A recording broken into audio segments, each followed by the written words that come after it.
మగతనం ఉంటే మాజీ ఎమ్మెల్యే పిన్నెల్లి రామకృష్ణారెడ్డి యూరియా కొరతపై పంపిణీపై చర్చకు రావాలని మాచర్ల శాసనసభ్యులు జూలకంటి బ్రహ్మానందరెడ్డి మాజీ ఎమ్మెల్యే పిన్నెల్లికి సవాల్ విసిరారు.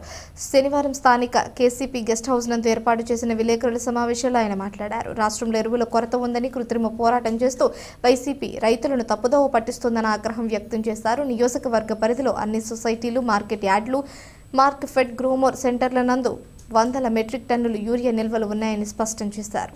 వరికపూడిసెల ప్రాజెక్టు నిర్మించకపోతే రాజకీయ సన్యాసం తీసుకుంటానన్న పిన్నెల్లి రైతుల కోసం ముసలి కన్నీరు కార్చడం ఆశ్చర్యమని ఎద్దేవా చేశారు. రైతు సంక్షేమానికి కూటమి ప్రభుత్వం పెద్దపీట వేస్తూ అనేక వినూత్న కార్యక్రమాలకు శ్రీకారం చుడుతుందని గుర్తు చేశారు. అన్నదాత సుఖీభవాను సమర్థవంతంగా అమలు చేసి రైతు బాంధవుడుగా ముఖ్యమంత్రి చంద్రబాబు నిలిచారని చెప్పుకొచ్చారు. నీ తండ్రి ఎరువుల కుంభకోణంపై సవాల్కు సిద్ధమా? వైసీపీ ప్రభుత్వంలో నీ ఎమ్మెల్యే పదవిని అడ్డం పెట్టుకుని మీ తండ్రి వెంకటేశ్వర రెడ్డి, పిన్నెల్లి హనిమిరెడ్డి చేసిన ఎరువులు యూరియా కుంభకోణంపై సవాల్కు సిద్ధమా అంటూ పిన్నెల్లిని నిలదీశారు. ఎమ్మెల్యే జూలకంటి వేల మెట్రిక్ టన్నుల యూరియా ఎరువులు ఎలా బ్లాక్ మార్కెట్లో అమ్ముకున్నారో లెక్కలు బయట పెట్టమంటావా అని ప్రశ్నించారు.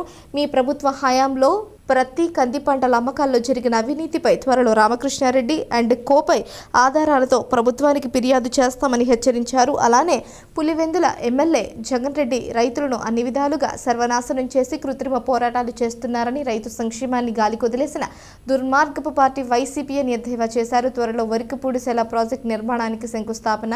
వరికపూడిసెల ప్రాజెక్టు నిర్మాణ పనులకు వచ్చే అసెంబ్లీ సమావేశాలు ముగియగానే ముఖ్యమంత్రి నారా చంద్రబాబు, ఉప ముఖ్యమంత్రి పవన్ కళ్యాణ్ చేతుల మీదుగా శంకుస్థాపన కార్యక్రమం ఉంటుందని, త్వరలో తేదీని ప్రకటిస్తామని ఎమ్మెల్యే జూలకంటి వెల్లడించారు. 7 దశాబ్దాలకు పల్నాటి ప్రజల కల నెరవేర్చేందుకు కూటమి ప్రభుత్వం కృత నిశ్చయంతో ఉందన్నారు. మొదటి ఫేజ్ పనులకు సంబంధించిన నిధులు 340.26 కోట్లను ఇప్పటికే విడుదల చేశారని, రెండో ఫేజ్కు సంబంధించిన అటవీ పర్యావరణ అనుమతులకు పత్రాలు సిద్ధం చేసి కేంద్రానికి పంపామని వివరించారు.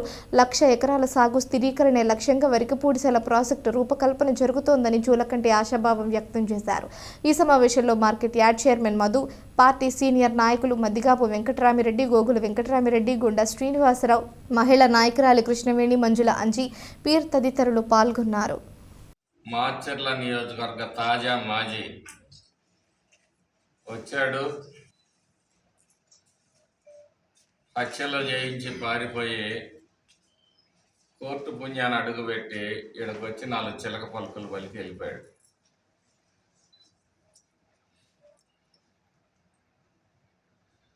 మాట తప్పే మడమ తిప్పము, బాబు షూరిటీ, మోసం గ్యారెంటీ, ఇలాంటి పదాలు వాడుతూ ఉంటాడు.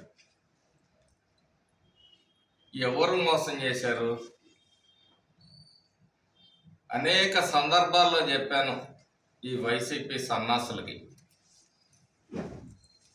మీరు రండి వేదిక మీద తేల్చుకుందాం. ఎవరు మోసం చేశారో, ఎవరు వెన్నుపోటు పొడిచారో, ఎవరు ద్రోహం చేశారా, ఎవరు దోపిడీ చేశారా, ఎవరు కబ్జాలు చేశారా,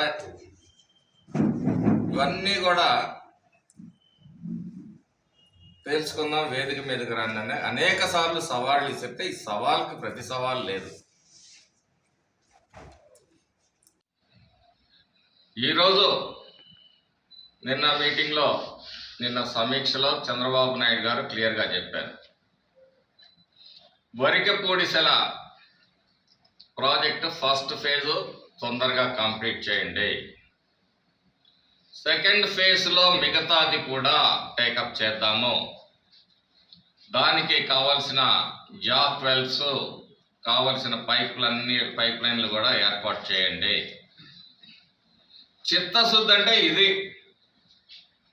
ఉత్త మాటలు చెప్పటం, భుజాలు పిసకటం నీకు బాగా అలవాటు. నీ పిసుకుడు వ్యవహారంతో ఈ మాచర్లు నలిగిపోయింది. అట్లాగే ధరల స్థిరీకరణ నిధి కోసం 3,500 కోట్ల ఒక ఫండ్ ఏర్పాటు చేస్తానని మోసం చేసిన ప్రభుత్వం నాయకుడు మీ జగన్మోహన్ రెడ్డి కాదా? ప్రకృతి విపత్తుల నిధి 4,000 కోట్ల రూపాయలతో ఏర్పాటు చేస్తామని చెప్పి రైతాంగాన్ని మోసం చేసిన వాళ్ళు మీరు కాదా? రైతు భరోసా 12,500 ఇస్తానని చెప్పేసి 7,500 ఇచ్చి, అది కూడా 3 సార్లు ఇచ్చి చేతులు దులుపుకున్న మా ప్రభుత్వం మీది కాదా? మీ నాయకుడు జగన్మోహన్ రెడ్డి కాదా?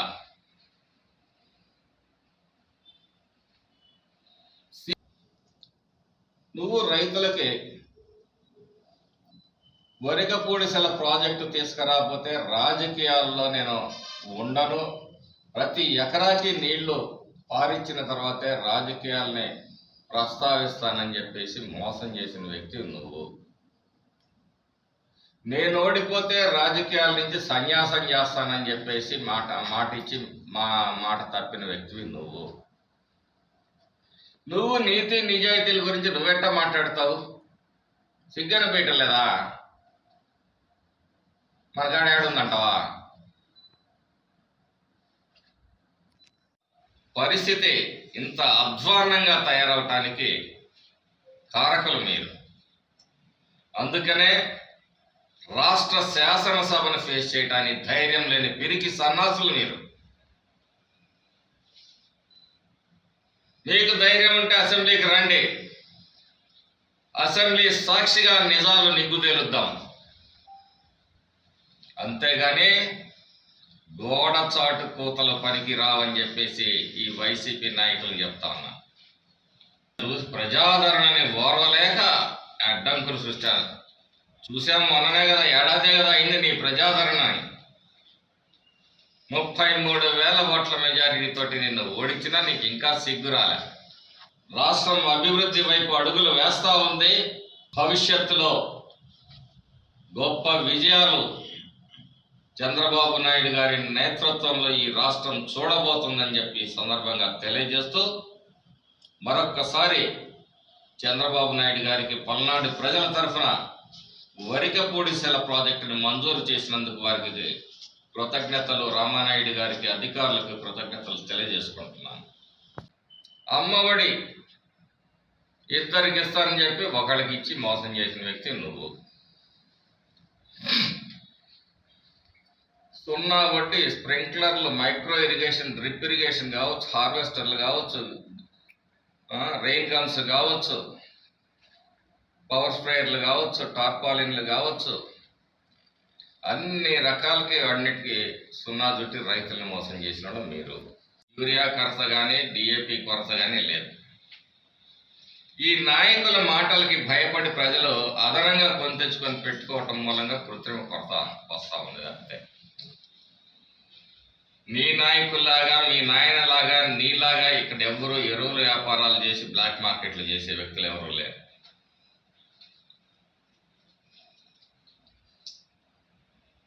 ఇదే సందర్భంలో మా నాయకుడు చంద్రబాబు నాయుడు గారికి ఇరిగేషన్ శాఖ మార్చిలో శ్రీ నిమ్మల రామానాయుడు గారికి, అలాగే ఇరిగేషన్ శాఖ అధికారులకు హృదయపూర్వకంగా ధన్యవాదాలు తెలియజేసుకుంటున్నాను. ప్రతి ఇబ్బందిని కూడా ఆయన ఒక సవాలుగా స్వీకరిస్తారు. ఈరోజు రాష్ట్ర పరిస్థితి ఎలా ఉన్నా గుంతల పూడ్చే పరిస్థితి నుంచి రాష్ట్రాన్ని మరొక సంవత్సర కాలంలో మరి సూపర్ 6 పథకాలు ఇప్పటికే ఏ విధంగా సూపర్ హిట్ చేశారో ప్రజలందరూ చూస్తూ ఉన్నారు. కృత్రిమ కొరతని మీరు సృష్టించే ప్రయత్నం, ప్రజల్లో ఈ భయాందోళనను రేకెత్తించి రాష్ట్రంలో కృత్రిమ ఎరువుల కొరతని సృష్టించే ప్రయత్నం చేస్తూ ఉన్నారు ఈ వైసీపీ నాయకులు. రైతులారా, తొందరపడి ఎక్కడా కూడా అధిక ధరలకు ఎరువులు కొనొద్దు. 6 లక్షల కోట్లు, 6 లక్షల మెట్రిక్ టన్నులు కాదు, 10 లక్షల మెట్రిక్ టన్నులు దాటి సరఫరా చేయడానికి ప్రభుత్వం సిద్ధంగా ఉంది. ఈరోజు ఒళ్ళు దగ్గర పెట్టుకొని మాట్లాడండి. మీకు ధైర్యం, మొగతనం 100 సార్లు చెప్పే ఈ మాట ఎక్కడైనా ఏ వేదిక మీదైనా తెలుసుకోవడానికి సిద్ధంగా ఉన్నాం. ఏదో రావటం, ఓ తప్పుడు కూతలు 4 కుయ్యటం, మళ్ళీ ఎలక బొరేలో దూరినట్టు దూరటం.